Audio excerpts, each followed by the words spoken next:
All right, NHRA Pro Stock Motorcycle fans. My name is Matt. I'm with PSM Racer TV and PSMRacer.com, and we're over here at Shelby American today to check out all of Carroll Shelby's badass Mustang Cobras.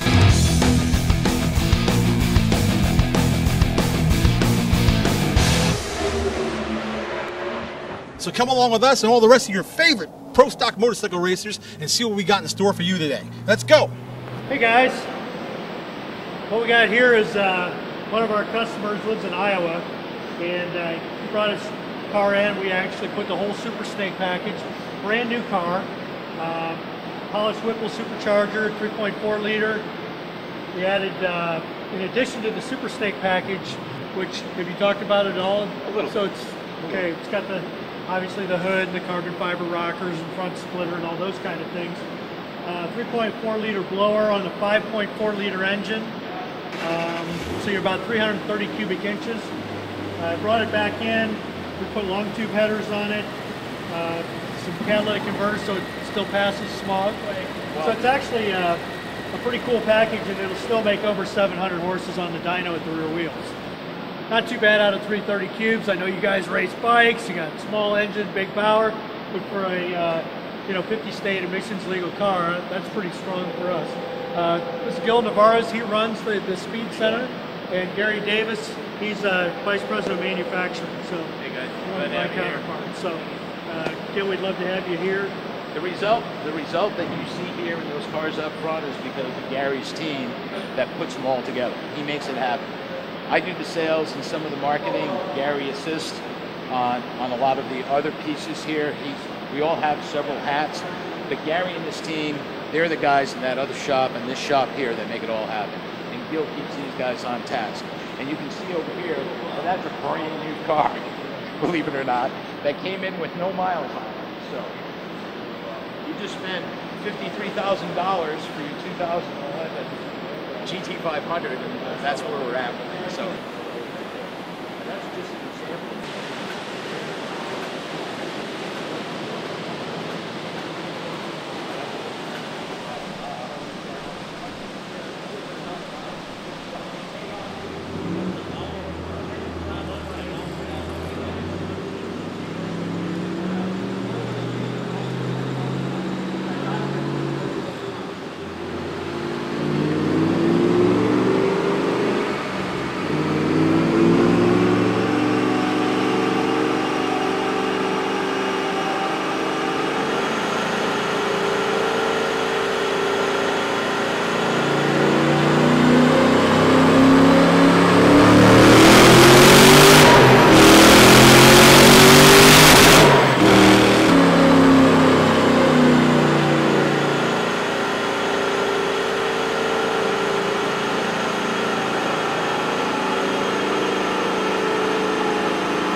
Cobra is another brand now. Shelby Cobra. So by the time it gets to the SEMA show, it'll have that. Oh, really? Yeah. It'll have different wheels and different hood and all that stuff. But believe it or not, this fits under the stock hood. Wow. So when I was driving it around, testing, this car doesn't officially exist yet. It will. Doesn't really? Well, by SEMA, it'll all be done. But like I say, for SEMA, this piece will look a lot like this. It'll be a nice billet piece. It still looks good. And it's got a set of black powder coated wheels with the red pins. Buys anything. Well, it's got a so you run around and just driving it. And it's, you know, I just like the ladies edition really well. And we've got some stuff. Yeah, water there. I'm not used to that water there intercourse.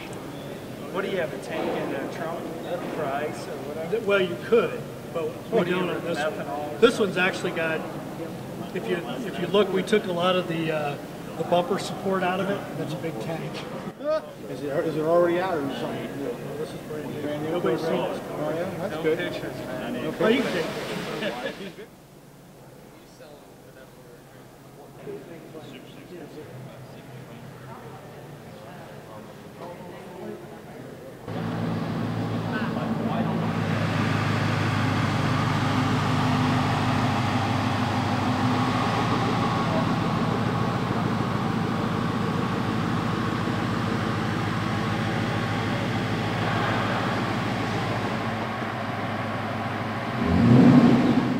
So that's kind of the history. And then in 2008, another pre-title program. So the Shelby GT was pre-title, sold by Ford dealers, converted by us back to Ford. In 2008, we began the KR program, 1714 or 41. And they were only in 4 colors. You could get blue, red, black, or silver, the contrasting stripes. Another investment tip, you can find a Vista Blue Silver Stripes, most rare color, buy that. And we also have, hey, our golf carts. That can do almost 50 miles an hour. It has its painted stripes, the painted parts are there ready for use. It comes like that? Yeah, that's what I'm going to do. Yep. The glass top car is not from Ford. I think it's like $2,800 in structural rigidity. Up until 2010, we could not do a convertible with any more than our 630, 660 horse. With the new structural rigidity and integrity that they built into the unibody on the 11, the glass roof actually passed normal glass and so. Most of you know, Carroll was a very accomplished race car driver in the 1950s. And when he got through racing, because the doctor told him he had to, because he had a bad heart. So in 1960, they told him he had about 5 years to live, and he had to quit racing with nitro pills under his tongue, and he had to do something different. So he hung up his helmet, and in his travels, he had actually won the 24 Hours of Le Mans in 1959 with Roy Salvatore driving in Aston Martin. And traveling abroad was not very common for a guy in America at the time, but Carroll sure did. And in those travels, he'd run into the AC Car Company over in England, who built a small 2-seat roadster, and it had a little Bristol 6-cylinder in it, made about 100 horsepower. And when Carroll had to quit racing, he got the idea that he had heard that AC was losing their engine supplier, and they probably still wanted to continue to make the car. And he thought if he could put an American V8 in it, it would be pretty damn fast. So he went to Chevrolet, and he approached them about building this hybrid sports car. Hybrid back then meant something different than it does today. But at any rate, the American V8 in a British sports car, and what they did then was Chevrolet basically said, no, we've got the Corvette, thank you very much, and we're quite happy with it. So what to do? Went to Ford Motor Company, and they were all too happy to hear that he had a Corvette killer. And in fact, he did. So they put the small, at the time, 260 cubic inch, state-of-the-art overhead valve engine. Big stuff. And the Cobra had 4-wheel disc brakes, also very unheard of at the time. And the 4-wheel disc brakes, single piston calipers. It stopped really well once. Yes. Yeah. It was that second turn that caused trouble. Yeah.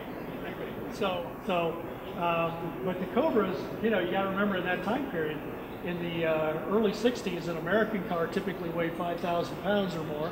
It had 4-wheel drum brakes. It had a larger engine, but it didn't turn, it didn't stop, and with all the weight, it really didn't accelerate that well. So when you put a nearly 300 horse horsepower engine in a 2,200 pound car that had 4-wheel disc brakes, guess what? It was fast.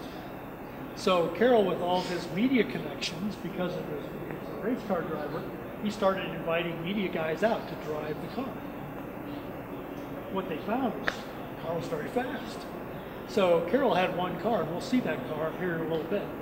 But he painted it a different color every time the media drove it, so it appeared that we had many cars.